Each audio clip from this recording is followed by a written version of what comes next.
everyone. In today's session, I'll give you some tips on how to crack the questions on time and work. In any aptitude test that you talk about, you encounter at least 2 to 3 questions on time and work.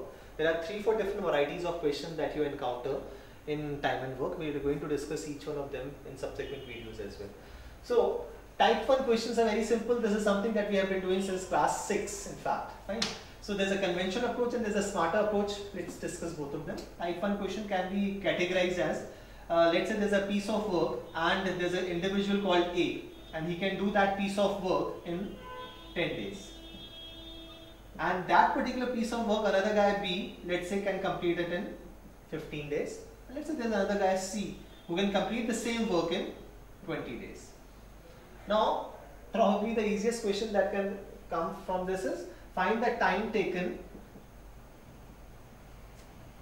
to complete the work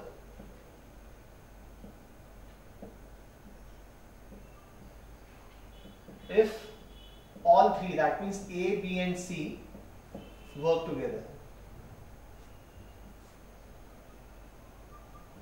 Right. Now how we have done this in school was that we used to find 1 day work of A, B and C. So if I want to find 1 day work of A, I know this is going to be 1 by 10, this is going to be 1 by 15 and this is going to be 1 by 20. So 1 day work of all three of them would be nothing but 1 by 10 plus 1 by 15 plus 1 by 20. If you solve this, the LCM is 60, this will come out to be equal to 6 plus 4 plus 3, which is nothing but 13 by 60. So what is 16 by 30? This is 1 day work of all three of them. So the total work will be completed in the reciprocal of it, which is nothing but 60 by 13 days. So this is a conventional approach, which I think all of us we know. But the smarter approach could have been, and that smarter approach will help you to solve subsequent questions, difficult ones as well. So that's the reason why we are discussing it. Let's assume that the total work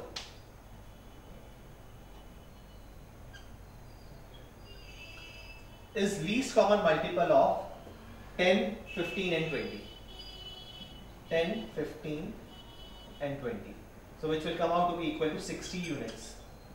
So that is this entire work which A is going to do in 10 days is 60 units. Similarly, which B is going to do in 15 days is 60 units. What C is going to do in 20 days is 60 units. This is something that you have assumed. So now you can find the rate of each one of them. Rate of A will be nothing but 60 by 10, which will be 6 units per day. Similarly, rate of B will be 60 by 15, which will be nothing but 4 units per day. And rate of C will be 60 by 20, which is nothing but 3 units per day. Right, that's simple. So we know the per day rate of all three of them, which is A, B and C.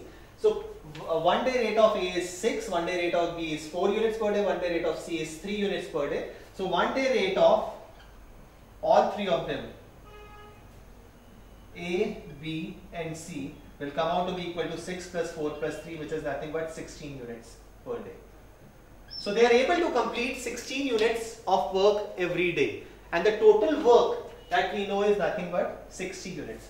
So time taken by all three of them to complete the entire 60 units will be nothing but 60 by 13 days. That's it. Right? So this is an approach which you can apply for solving questions on time, speed and distance. Right? Thank you so much.